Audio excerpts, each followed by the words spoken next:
let's go over this here. So this happened in New York this weekend. We have talked about Gavin McInnes in the past. He is no longer on Twitter. I think he's, I don't even know if he's on YouTube. He's on the CRTV, and they advertise on in front of it. And, I have said publicly that I would debate Gavin to the extent that he's really, I don't know what I would debate him on, but I'll debate him on anything. He's more of a like a merry racist prankster, right? Like back in the day. And look, I think, I mean, having known Gavin, you know, and I would run into him occasionally socially. I don't think it was more than a half a dozen times, but we have mutual friends. He was always sort of like one of those cantankerous contrarian types who was sort of like a little, I don't know if I would call him like actively racist, but I mean, as far as I remember, it was around the time when I was living full time up in upstate, and he had a place in near the Catskills too, and he would just drag on those people big time. And the locals? Yeah. He was a troll. Yeah, he was a bit of a troll. And then, of course, he got pushed out of Vice because he was just too difficult to work with, too obnoxious, and maybe the weak link in that organization. Nevertheless, they paid him a decent amount of money. I mean, I think it was, a couple million at least. But when all your buddies, when your 2 or 3 of your buddies who you started with go on to make billions or hundreds of millions, I guess it can eat at you. And you're like, what can I do to be relevant? And so I would hear stories of him going on like Fox News shows and having a drink before he goes on so that he gets the courage to do what he's doing and to go on. I mean, I would hear all these stories. Well, before that, though, he started another website that was like a Vice knockoff that did not do well. Yeah, I can't even remember the name of that. It was called, it was Street Boners and TV Carnage, and he shortened it to Street Carnage. Let me say, I have never heard of that. I am in any shocked way, shape, or that form. did not do well. That didn't register. Well, he tried to take the do's and don'ts from Vice, which he invented, but he didn't own it anymore, so he had to call them Street Boners. I see. Well, it was not good. That makes sense. Did not sense. succeed. Sometimes it's very hard to replicate success when you've been super lucky the first time. Like, when it was just, I mean, it's hard to do that. I mean, I'm not being facetious. Lightning doesn't strike twice. It's a difficult second album. He failed in trying to recreate what maybe he didn't really create in the first place. Like Ace of Base's later work. Right. Exactly. I mean, I don't know. But nevertheless, faced with not catching on at Fox and then not catching on at his own YouTube show. Oh, don't forget he got fired from his own branding firm for being transphobic. I mean, so he's had a lot of problems. I'm not saying you should be sympathetic. I'm just trying to explain this is how someone spirals down into trying to provide for his family by being a professional racist.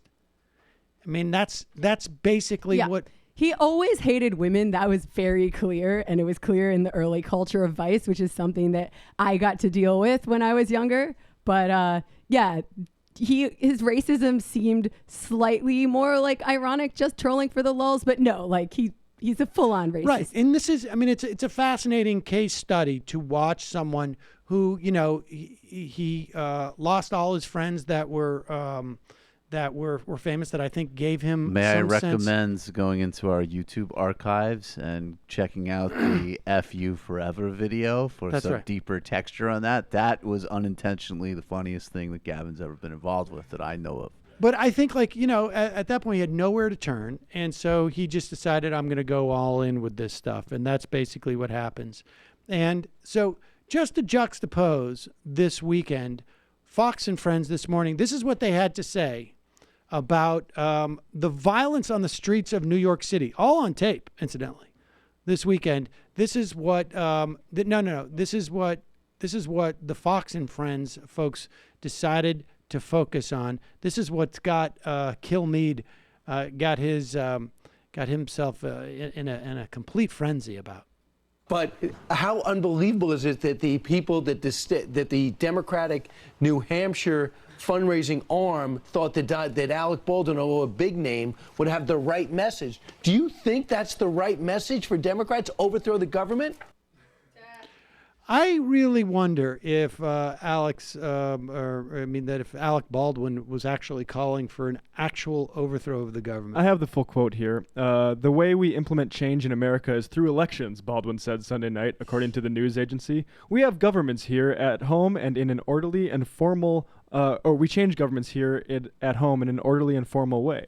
And in that orderly and formal way and lawful way, we need to overthrow the government of the United States under President Trump. Is that a direct Che quote or a power phrase? Now, apparently... That's part of the Sierra Mastre strategy. Apparently, Fox and Friends did not have Instagram, because if they had, they would have seen how Gavin McInnes was advertising his party that he was having, essentially, at the Republican Metropolitan Club.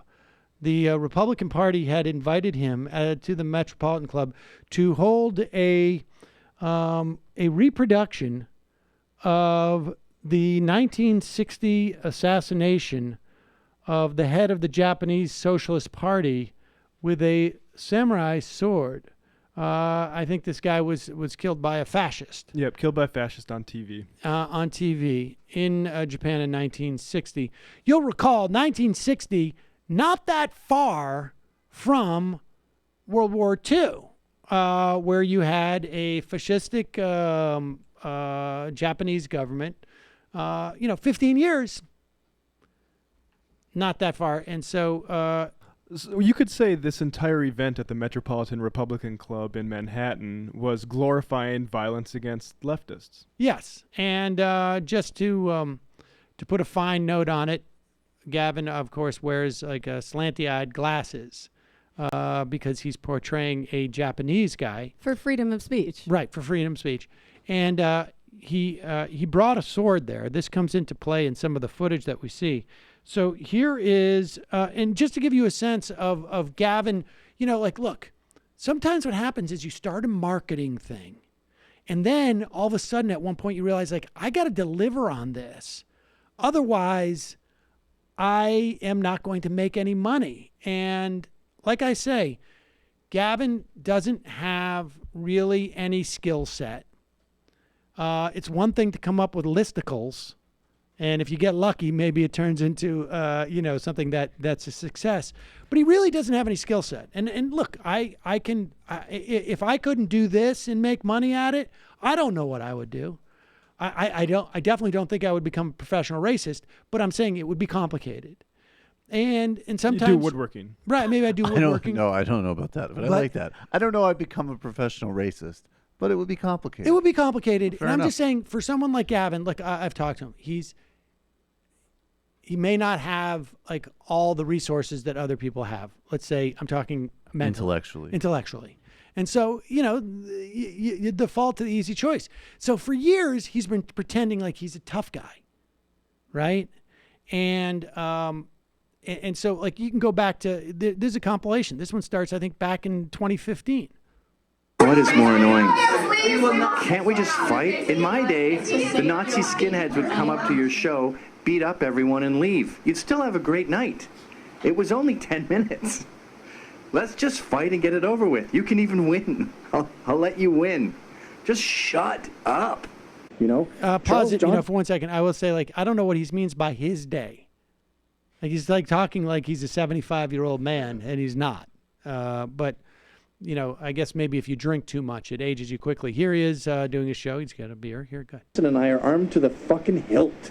We are ready. And when we hear a noise at night, we think of all the people who have published our address and put it up on social media, and we think of where our guns are, and we get ready to blow someone's fucking head off. I've even killed people in my dreams. That's how awesome my gun is. I've had dreams where someone broke in, I went and got my fucking shotgun and killed them. And then I woke up and I went, Jesus, these are handy. Not only do they protect you in reality, they protect you in Freddy land. If Freddy showed up and tried to kill me, I would go, sorry, Claus, Say goodbye to your shitty old garage sale sweater.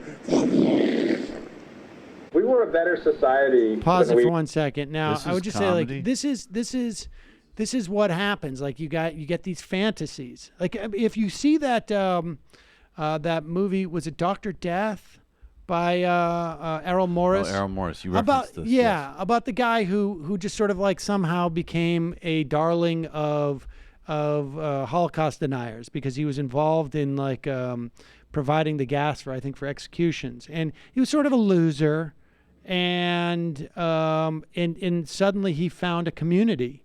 And even if he didn't necessarily subscribe, I mean, on some level, there's a quality of the desperation that I think see here. This is where Gavin McInnes is interviewing Chuck C. Roberts or Charlie. Chuck Johnson, who I think Chuck has also Johnson. been kicked off Twitter Yeah, for racism. you never hear this guy anymore.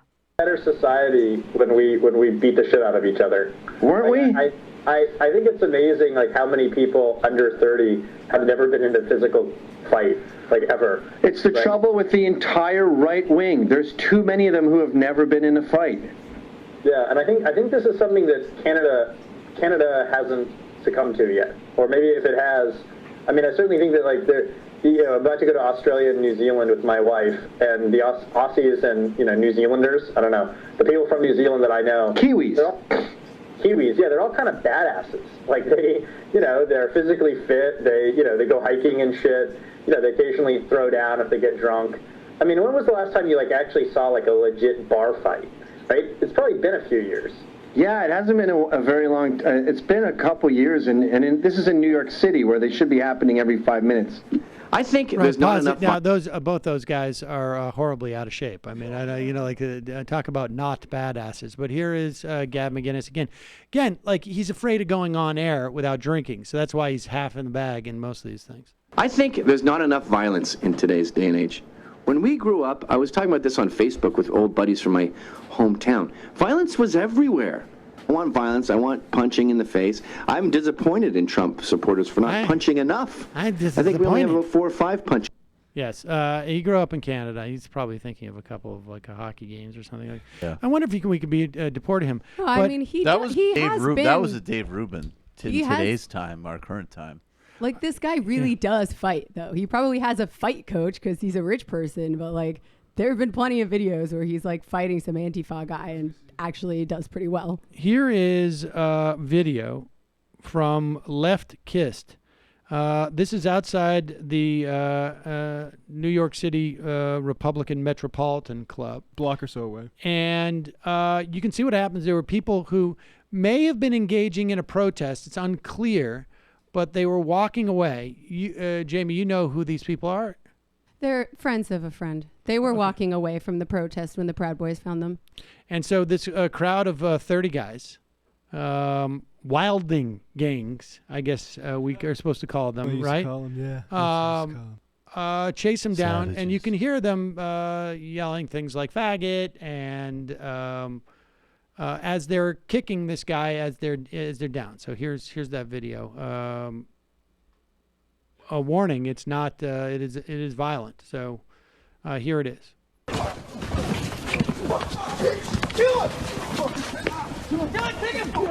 Take this motherfucker! Fuck your dad, motherfucker!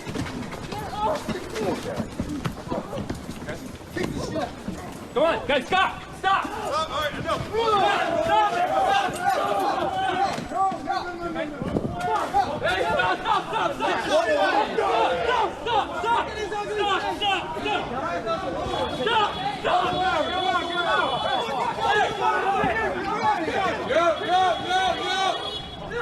BB boys! BB go! Hey! Hey! That's enough! Let's go! Let's go! Hey! Let's get up! Let's go! Proud Boys, let's go! Let's go, baby! Proud Boys, let's go! So the Proud Boys yell, "Let's go," as the cops come in and don't do anything at all to these assailants. No, Gavin was waving a sword around in the street right in front of the cops, and they didn't do shit. So the cops don't do anything at this point. Now, subsequent to this, there was enough video that was put online, and even one of the Proud Boys, I guess, posted video. It tried to take it down, and people found it before he was able to take it down. A little bit too proud. A little too proud. And the video is up there, and a lot of these guys hopefully will be identified now that there's pressure from the cops to the cops. But according to Gavin, he supposedly has friends on the police force. I would imagine they're not actual friends. They're fans more than actual friends. I don't, people hang out with Gavin for a while, and they don't tend to be friends for him for very long. But I imagine they appreciate the white supremacy and the violence. But here is Fox looking at what happened here. You saw the protesters, 3 of them getting beat up by about 30 Proud Boys. Here's Fox's take on what happened. The far-left group, Antifa, strikes again, this time at a Republican office in Manhattan. And the group says it's just the beginning. Trace Gallagher is tracking that for us tonight. Trace. Pause it. There is a clip there of a man holding a sword up ahead as she says this. That is the video underneath what she's saying in split screen. New York City, man with a sword standing up waving it. That is Gavin McInnes, the leader of the Proud Boys. This is the way you do propaganda. I mean, remember we talked about the other day about Bolsonaro's?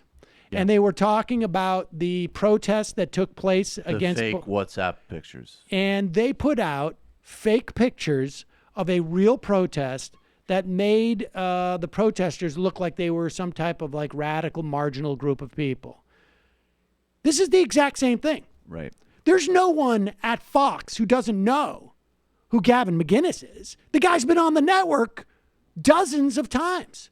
Might have even earned himself a ban. Even at Fox. And regardless, he's known. They know who he is. Yeah. And so they're talking about Antifa vandalizing a Republican office earlier in the day. Earlier in the day. And they have a picture of Gavin McInnes at night waving his sword around. Continue. Race. Shannon, it was around 1:30 in the morning when the anti-fascist or Antifa members allegedly vandalized the New York Republican headquarters in New York. That is not true. That is not true. Continue. City. Windows were broken, doors spray painted, glue put in locks and handles. And a threatening note was also left behind saying, quote, "Tonight we put the Republican Party on notice in defiance to the policy of mass misery they have championed. The U.S. government has established concentration camps around the country for Latino people, shamelessly murders black people, and continues its war machine that has slaughtered Muslim people with impunity for decades." The note goes on to say their attack is just beginning, and it talks about Republicans inviting a, quote, "hipster fascist clown to dance for them." A reference to the GOP hosting Gavin McInnes, the founder of a far-right organization called Proud Boys, who have physically clashed with Antifa protesters on several occasions. Today, New York Republican Chairman Ed Cox called on Democrats to cease inciting these attacks. Cease inciting these attacks. Which attacks is he talking about? What's the incitement here? The incitement is fascism. The attacks are mostly peaceful protests. I mean, I will say there was vandalism much, much earlier in the day. The people who got beaten up had nothing to do with that. There were also some arrests of people for like knocking Trump hats off of people's heads or whatever. Also not the same people who got beaten up. Also, this would explain the uptick in people who've been tweeting at the Antifada lately and tagging like the DNC, Hillary Clinton, Nancy Pelosi, and us because they think we're like presidents of Antifa. Because they're trying to paint Antifa as like the paramilitary wing of the Democratic Party. When if you look at the note that was left on the brick that went through the window, it calls the Democrats, the Republicans, spineless partners in crime. So, like, I don't know, guys. Well, and the thing here is that they can try to project that stuff about Antifa because the actual takeaway here is that Republicans and Fox News have completely embraced the brown shirts we have here. And they also probably should have noted that Gavin is, in addition to heading a far-right group that does street clashes, is a regular guest on their network. Yes. I mean, it's a minor point compared to all the other lies, but it just sort of really, it like the fact that you could just as easily, and it's like, and you've also probably seen him making whack jokes about women on Red Eye. Right, exactly. Well, they don't care. That's the course they scary don't. I will part. say don't this care. though. They that never did. If ever you needed to want evidence of what economic anxiety can drive people to, he's Gavin's concern about how wealthy his friends got. That's and a he certain didn't. flavor of economic anxiety. Indeed. It is. That's fractal inequality right there, There bro. you go. It's a Yeah. dangerous thing. It makes you leave the Upper West, and it makes Gavin become a paramilitary racist. All right. Either way, Bloomberg so- banned both of you from the city.